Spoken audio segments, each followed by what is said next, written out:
Hey, there's something that students tell me all the time in the comment section, via emails, and even in person.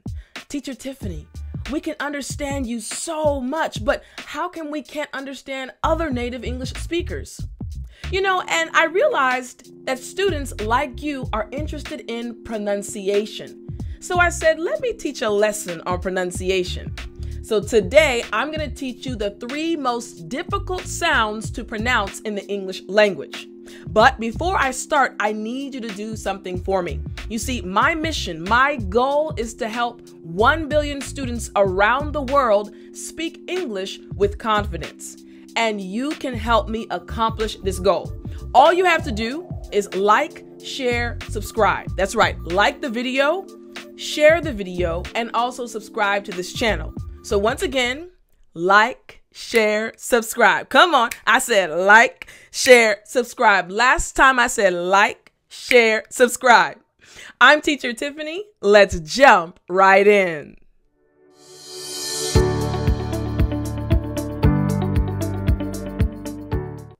All right, so the 3 most difficult sounds to make in English. They are the F sound, the W sound, and the TH sound. Now, I have taught thousands and thousands of students over my time as a teacher, and these 3 sounds have been the most difficult sounds for so many of my students to make. But today I'm going to give you the keys you need to make them properly and sound like a native English speaker. So let's get started with the first sound. The first sound is the F sound. How to master the F sound. Now, the F sound, let's describe it. The F sound is a very common sound in the English language. It is made by placing the front teeth on the bottom lip. So let's practice real quick. All right. So the F sound, again, front teeth. I brushed my teeth really good this morning. All right. Front teeth on your bottom lip. So after me, F. You got it. Come on. Let's do it again. F. Great job. Now, last time. Here we go. F. Excellent. You did it very well. Now, that's how to make the sound. Now, this sound, why is it so hard? You see, the F sound causes English learners a lot of stress. This is because the F sound requires speakers to control their bottom lip and top teeth at the same time. So again, I showed you how to make the sound, but think about it. The F sound requires you to pull your front teeth out and pull your bottom lip back. So F. Now, when you're doing it right now, it probably seems a little bit easy, right? But when you start combining this F sound with other letters and other sounds, it starts to get a bit tricky. So I want us to look at it visually, all right? All right, so what we're going to do is we're going to look at a visual explanation. We're going to see a drawing that shows how to properly make this sound. So we're going to go to our drawing right now. Now, for those of you that are in my academy, you've seen me put on this glove whenever I draw on my iPad. So we're going to go to the iPad and we're going to check out how to make this sound. So again, the sound again is the F sound, front teeth on the bottom lip. So if we're looking at the iPad, let's say we have our mouth right here. All right, got some red lipstick on. Now, when we bring the teeth down, right, kind of big teeth right here, bring the teeth down, we have the bottom lip right here. So what's happening is, I'm going to change the color real quick. What's happening is this portion right here, this section becomes very, very important. Why? Because you are actually on top of your bottom lip, okay? On top of your bottom lip. That is the main thing you need to remember. On top of your bottom lip. I think you guys may not be able to see the bottom part of the word lip, but the bottom part of your lip, that's the important thing. Your top teeth and your bottom lip must connect. If you say, Hive, my teeth and my bottom lip never connected. So again, the important thing is top teeth, bottom lip connecting. F. All right, so I want us to look at some example words and I want us to practice and see if we can actually make these sounds following the steps that I showed you. So let's go back to my screen. Here we go. All right, so we're going to practice. Remember, touching your top teeth to your bottom lip. All right, here we go. Left, front, fix, forever, 5, first, found, 4. All right, now we're going to do it as you're watching me. So do it with me. So after me, here we go. Left.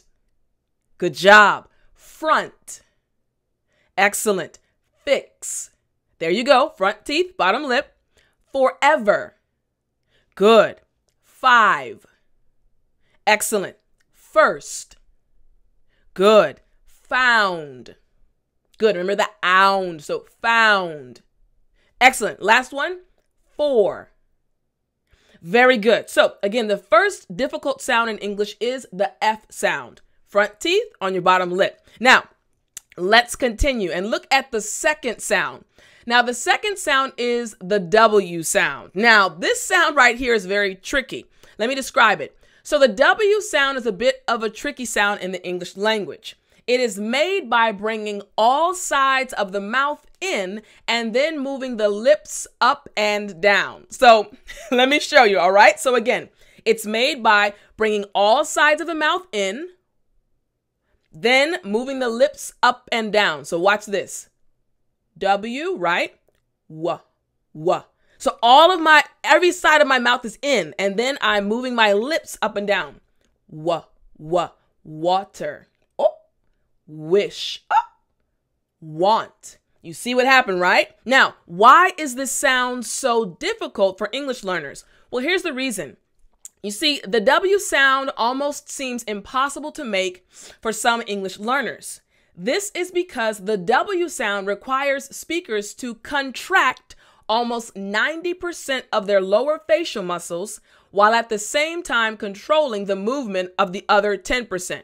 So again, contract, right? Bringing in, right? Bringing in, right? So 90% of your facial muscles, right, on the bottom part, you have to contract, right? I'm bringing them in, controlling them. Then I'm saying, while you're controlling them, I want you to move 10% of the other part. That's why it's so tricky, all right? So I want us to look at this kind of in a more descriptive way. We're going to go to our drawing, okay? So we're going to go back to my glove, all right? And I'm going to show you on the iPad, all right? Now, here we go.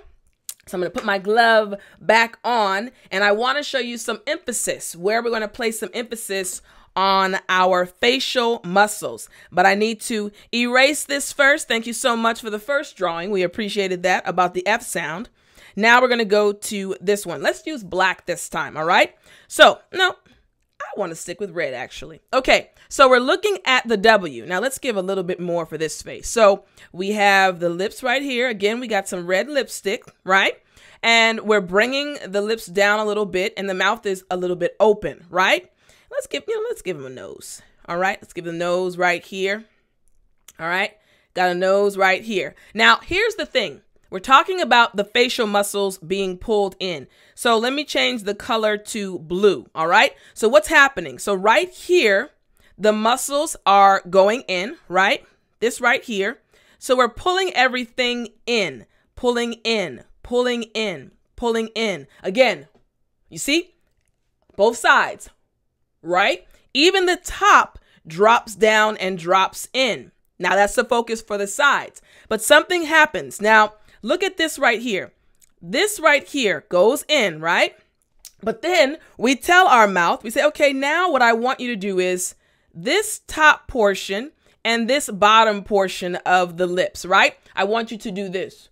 Whoa, whoa. So again, you see, I've drawn everything in, but now the top and the bottom, whoa, whoa. So that's what I need you to practice. Again, it's difficult because you're telling yourself 90% of your facial muscles on the bottom need to contract and pull in, and then the other 10% needs to move. So I want to tell you this. This is something funny that I told my students when I taught in South Korea. I said, hey guys, the easiest way for you to remember how to make the W sound is to think about kissing. What? It's true. So even for you, think about if you're married, of course, your husband or your wife, boyfriend or girlfriend too, or even if you're younger, your parents. When you go to kiss someone, you don't say, You draw your mouth in and you move your lips. Mwah, mwah, right? Okay? So the same thing goes, or the same thing applies for the W sound. Now, I forgot to tell you guys this story about the F sound. So I'm going to go a little bit back. With the F sound, you know, I had a student, and she was in my class when I was in South Korea, and she was having a hard time with the F sound. I mean, the F sound is tricky. What she did was, so I told her to practice. About 2 weeks later, she came back and she was making the F sound perfectly, to the point where I was blown away. I was shocked. So I pulled her to the side, and she was an older lady. I said, I have a question for you.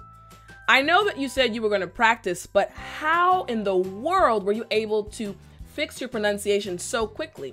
She said, Tiff, you know what I did? When I was at work, I would sit at my desk while I'm typing. I would say, F, F, F, F, F, F. She said throughout the day.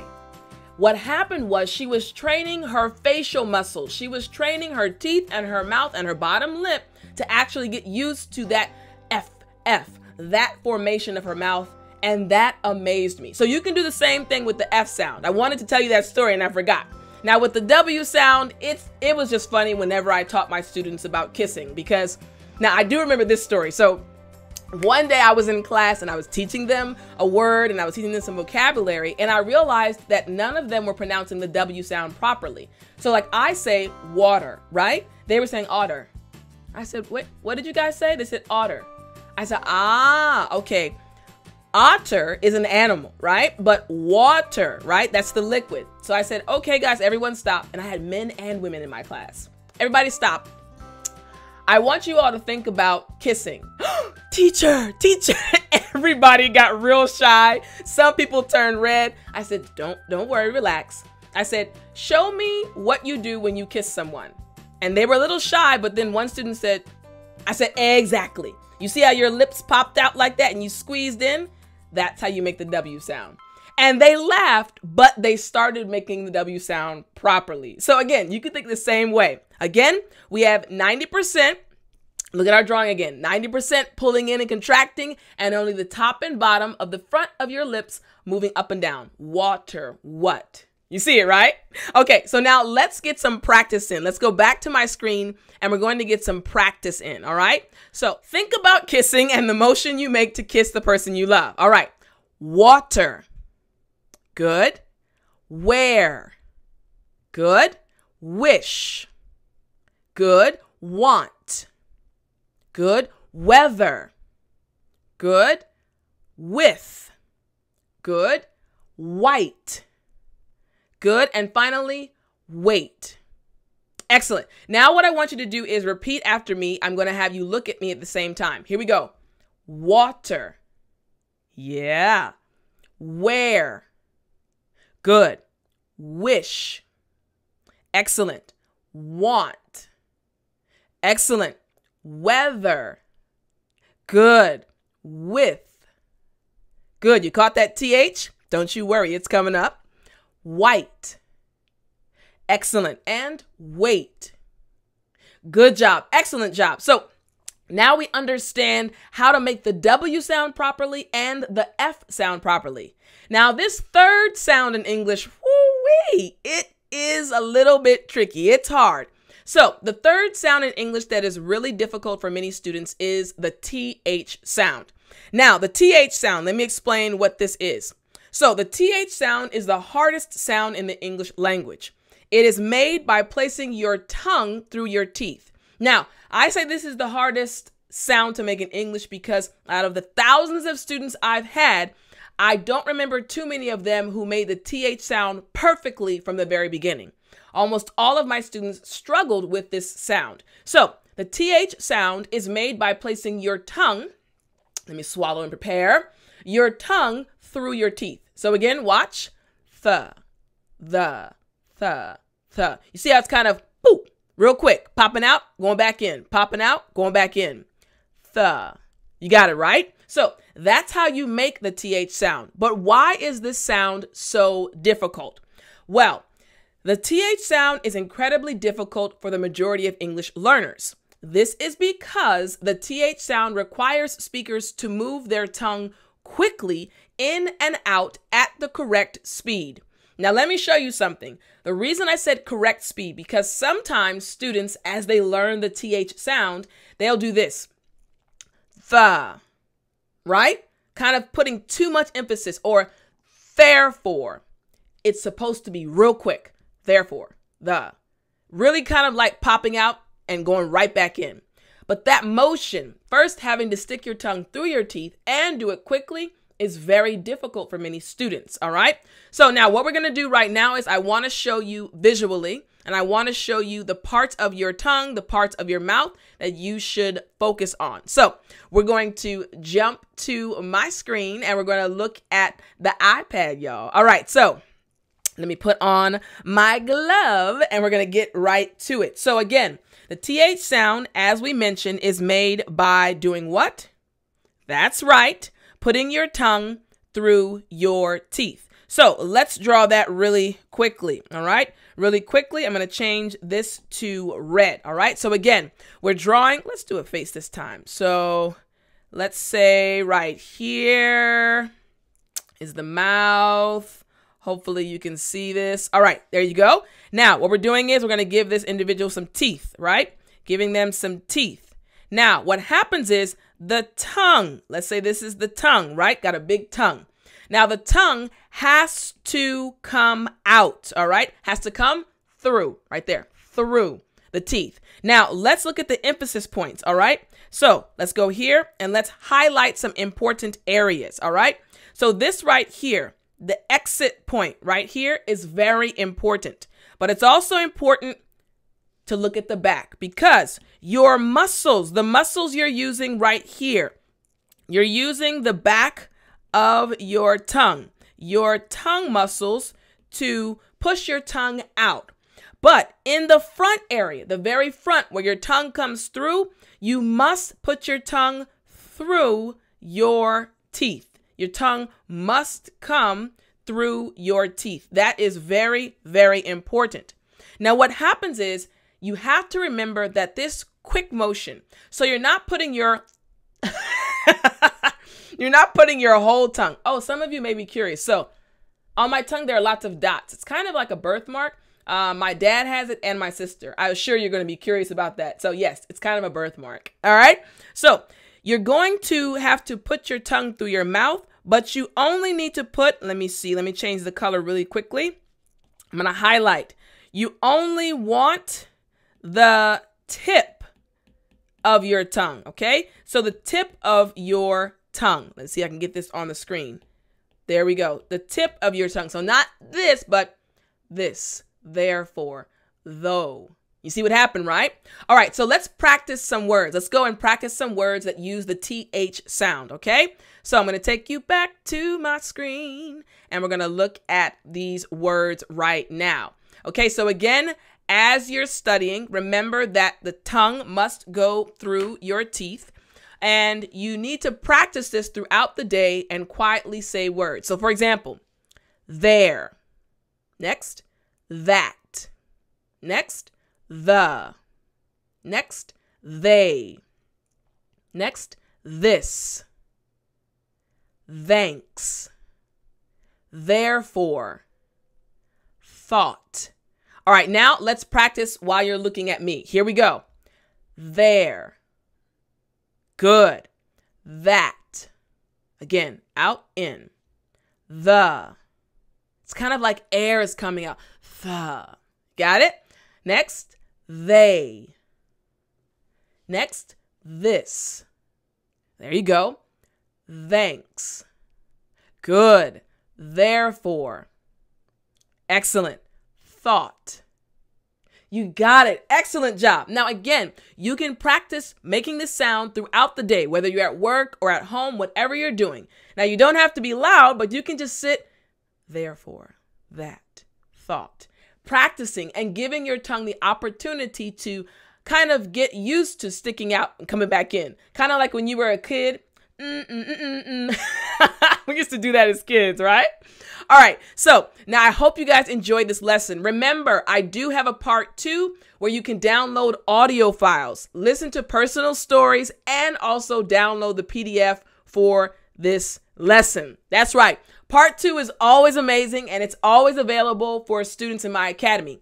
If you're not a member of my academy yet, go right here to this link, letsjumprightin.com, right?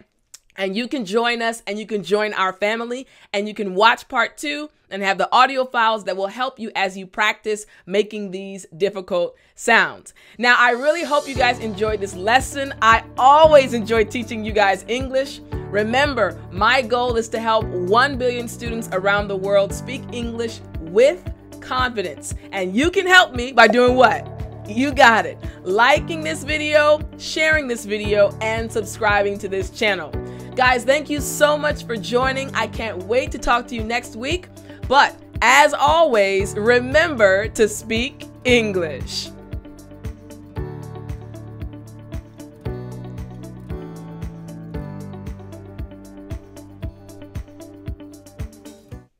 You know what time it is. It's story time. Hey, I said it's story time. All right, guys, today's story time. Now, you know that I really enjoy telling you stories. Hold on, I have something to get real quick. Hold on.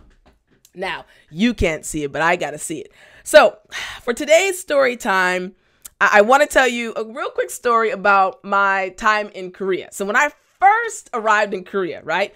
You know, I was getting adjusted, getting used to life in Korea. You know, I didn't know any of the language at that time. I only spoke English, and I knew some Korean letters, but I could not speak in English. For all of my Korean students, 안녕하세요, all right? But I couldn't speak Korean then. So I wanted to get some food one day, and I was hungry. I said, you know what? I felt like cooking. I said, I'm going to cook a big meal, but I needed to go to Costco. Now, I'm sure some of you have heard of Costco, but Costco is a very popular chain here in America. They sell wholesale items, so you can buy things in bulk, right? So instead of 1 can of beans, you can buy 10 cans of beans in one package. So I said, let me go to Costco and just buy, you know, a lot of food so I can use the food over a 2 or 3 month period. So I got in the taxi, right? And again, I'm like, I don't speak Korean, so I'm just trying to, you know, say things clearly. So I got in the taxi and he said, I said, yes, Costco. He said, I said, Costco. Now, again, he was using body language because I couldn't understand him then. Now, of course, he was saying, 뭐라고? Eh? 뭐라고? Which means, what did you say? I said, Costco. He said, huh? So I started to say Costco and I pointed to the area. He said, Costco. I said, what? Now, I didn't say what to him. I wasn't going to be rude, but you see what happened, right? As an American, we say Costco, right? But in Korea, they say Costco. And I was wondering, wait a minute. I said it correctly, but he couldn't understand me because I didn't say it the way that he was used to. So at that moment, I realized how important pronunciation is. So I taught my students, hey guys, when you go to America, please don't say Costco, because people are not going to know what you're saying. Just like the guy driving didn't know what I was saying. So it was a very quick story, guys, but just a reminder to try to pay attention to your pronunciation because it makes a big difference. And I don't want you to get frustrated or discouraged when someone doesn't understand you. All right, guys, I will talk to you next week. Again, remember to check out part 2 in the Academy. I'll see you next time.